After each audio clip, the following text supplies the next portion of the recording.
Hi friends, నమస్తే. ప్రజాసేవ తెలుగు ఛానల్కి స్వాగతం. ఉపాధి హామీ కూలీలకి శుభవార్తని కేంద్ర మరియు రాష్ట్ర ప్రభుత్వాలైతే తెలపడం జరిగింది. భారతదేశంలో ఉన్నటువంటి ప్రతి ఉపాధి హామీ కూలీకైతే ఈ యొక్క శుభవార్త చాలా ఆనందకరమైనటువంటిది అని చెప్పవచ్చు. ఏ విధంగా అంటే కేంద్ర ప్రభుత్వం ఒక పథకాన్ని లాంచ్ చేయడం అయితే జరిగింది. ఈ పథకంలో భాగంగా ఉపాధి హామీ కూలీలకి 2 లక్షల రూపాయలు పొందేటటువంటి సువర్ణ అవకాశం అయితే మనకి కల్పించడం జరిగింది.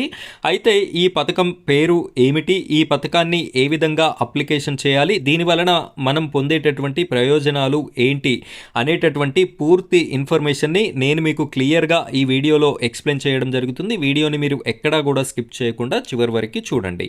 ఇంకా మన ఛానల్ని సబ్స్క్రైబ్ చేసుకున్నట్టయితే ఇలాంటి లేటెస్ట్ అప్డేట్స్ అన్నీ కూడా ఎప్పటికప్పుడు మీకు రావాలి అనుకుంటే మన ఛానల్ని సబ్స్క్రైబ్ చేసుకోండి. పక్కన బెల్ ఐకాన్ ఉంటుంది, దాని మీద ట్యాప్ చేసి ఆల్ అని సెలెక్ట్ చేసుకోండి. ఇంకా ఈ వీడియోని లైక్ చేయనట్టయితే తప్పనిసరిగా లైక్ చేయండి. మీరు లైక్ చేసిన వెంటనే హైప్ పాయింట్స్ అనేటటువంటి ఆప్షన్ వస్తుంది, దాని మీద క్లిక్ చేసి హైప్ పాయింట్స్ కూడా ఇస్తారు అని చెప్పేసి నేనైతే కోరుకుంటున్నాను. ఇప్పుడైతే మనం వీడియో టాపిక్లోకి వెళ్ళిపోదాం. మీరు కూడా స్కిప్ చేయకుండా వీడియోని కంటిన్యూ చేయండి. ఫ్రెండ్స్, ఇక్కడ మీరు స్క్రీన్లో చూడొచ్చు, ప్రముఖ దినపత్రికలో ఈ యొక్క ఆర్టికల్ అనేది రావడం అయితే జరిగింది. ఉపాధి కూలీలకి 2 లక్షల ప్రమాద బీమా అని చెప్పేసి మనకి ఇక్కడ కనిపిస్తుంది. ప్రధానమంత్రి సురక్ష బీమా పథకంతో లబ్ధి అని చెప్పేసి కూడా మనకి కనిపిస్తుంది. ఈ యొక్క పథకం పేరైతే ప్రధానమంత్రి సురక్ష బీమా పథకం. దీనికి సంబంధించి మనం పూర్తి డీటెయిల్స్లోకి వెళ్ళినట్టయితే ఉపాధి హామీ కూలీలకి కేంద్ర ప్రభుత్వం శుభవార్త చెప్పింది.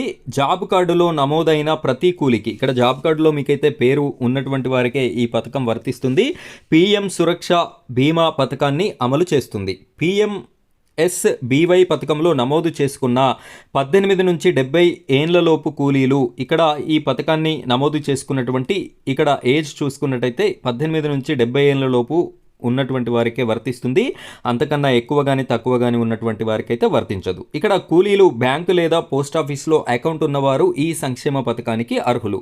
ఈ పథకం కింద లబ్ధి పొందాలంటే లబ్ధిదారులు ప్రధానమంత్రి సురక్ష బీమా పథకంలో నమోదు చేయాలని, ఇక్కడ ఈ ప్రధానమంత్రి సురక్ష బీమా యోజన అనేటటువంటి పథకాన్ని అయితే మీరు అప్లికేషన్ అయితే చేసుకోవాల్సి ఉంటుంది. ఈ అప్లికేషన్ అనేది ఎవరు చేసుకోవచ్చు అంటే ఈ ఉపాధి హామీ పథకంలో భాగంగా కూలీలు ఎవరైతే ఉన్నారో జాబ్ కార్డులో పేరు నమోదై వారికి పోస్ట్ ఆఫీస్ అకౌంట్ కానివ్వండి, లేదు అంటే బ్యాంక్ అకౌంట్ కానీ కలిగి ఉన్నటువంటి ప్రతి ఒక్కరు కూడా ఈ యొక్క పథకంలో భాగంగా మీరు అప్లికేషన్ అనేది చేసుకోవడానికి అవకాశం ఉంటుంది. అయితే మీరు పనిచేసేటటువంటి సమయంలో దురదృష్టవశాత్తు అనుకోని ఘటనలతో మృతి చెందిన, శాశ్వత వైకల్యం పొందిన 2 లక్షల రూపాయలనైతే కేంద్ర ప్రభుత్వం అయితే ఇవ్వడం జరుగుతుంది. ఒకవేళ పాక్షిక వైకల్యం అయితే 1 లక్ష రూపాయల వరకు ఇన్సూరెన్స్ కూడా అందేటటువంటి అవకాశం ఉంటుంది. అయితే ఇక్కడ శాశ్వత వైకల్యం అంటే ఏంటి అంటే 2 కళ్ళు పూర్తిగా పోయినా, 2 చేతులు పూర్తిగా కోల్పోయినా, కాళ్ళు కోల్పోయినా దానిని శాశ్వత వైకల్యంగా పరిగణిస్తారు. అదే ఒకటి కోల్పోయినట్టయితే దానిని పాక్షిక వైకల్యంగా గుర్తించి 1 లక్ష రూపాయల ఇన్సూరెన్స్ అనేది ఇవ్వడం అయితే జరుగుతుంది. అయితే ఈ పథకం అనేది గతంలో కూడా ఉంది. గతంలో 12 రూపాయలు సంవత్సరానికి చెల్లించి ఈ పథకాన్ని నమోదు చేసుకునేటటువంటి వారు, కానీ ఈ పథకానికి ప్రజాదరణ కరువైపోయి ఈ పథకం గురించి చాలామంది ఉపాధి హామీ కూలీలకైతే పేరు తెలియదు, దానికి సంబంధించినటువంటి డీటెయిల్స్ కూడా తెలియదు.